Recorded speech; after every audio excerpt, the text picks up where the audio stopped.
Welcome to the lesson on ideal head proportions. In this lesson, we're really going to learn just a very basic system of remembering the location of elements on the face to get a nice normal kind of looking face and well proportioned face. And how we start this is we just draw a very rough circle and put a line down the middle to give us a nice center line. We then divide the circle into 3 equal parts, and the bottom third dividing line becomes our eye line. We can then measure the space from the eye line to the top of the head and relatively duplicate it to finding where we can put our chin line, and then kind of drawing in just a very basic chin shape, right? Chin and jaw shape. Once the eye line is placed, we can then indicate the eyes on that line by placing them relatively in the middle of halving each half of the head shape. Another way you can remember this is by thinking that there is really just one eye space between both eyes and 3/4 of an eye space between each eye placement and the side of the head.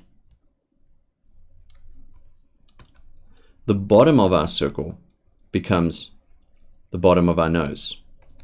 We can indicate with this with dots or ellipses. And then the space between the bottom of the nose and the bottom of the chin can be divided into 3. And the top third becomes our mouth line.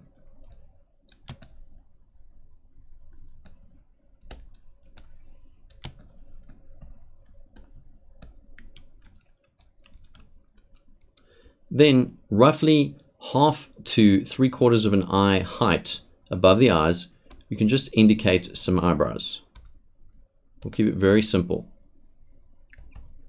And the reason we want to indicate the eyebrows is because we want to measure out the ears. And the ear's height is determined by the bottom of the nose measured up to the top of the eyebrows. And this gives us the height of our ears.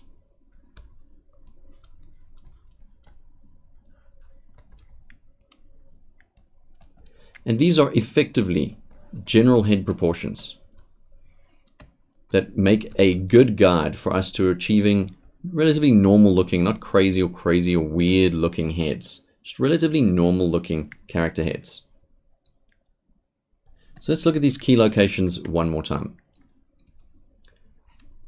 We start with this circle, which really is reflecting the cranium. We divide it into 2 to get a nice center line for measuring, and then we divide it into thirds so that we can find our eye line. The bottom third line becomes the eye line, and then we duplicate the space between the eye line and the top of the head down to find our chin line.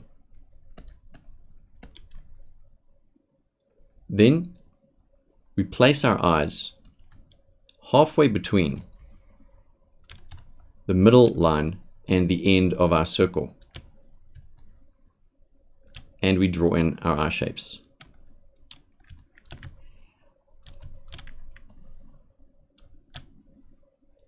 Noting that our eye shapes can generally be an eye's width or slightly more apart and 3/4 of an eye away from the side of the head, so that there is space on the sides of the heads as well as between the eyes. Then the bottom of our circle becomes our nose, giving us our nose line. And then we divide the space between the nose and the chin into 3 equal parts.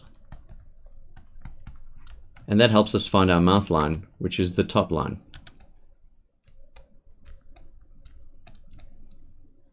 of that third division. And that's our mouth line. And then lastly, we place our eyebrows above our eyes, and then we use the distance between the eyebrows and the bottom of the nose to determine our ear height. And those are essentially the proportions of the head from the front. Now, one great thing about this particular proportional system, by using a circle first instead of using an ovular system, where we're dividing an oval and finding half and so on. By using a circle first, it allows us to actually create heads with different jaw shapes. For example, this person has a long face. This person perhaps has more of a pixie kind of face. And we can use the bulk of the measurement tools here, in these two different examples, to still find the eye line and the nose line. But using the basic rule of dividing into 3 here, for example, to find an appropriate nose line, a mouth line, that fits the proportions of this character's face, albeit long and slightly stylized. We can use the same rules for finding the ear height. Similarly on this illustration as well, you can use the same rules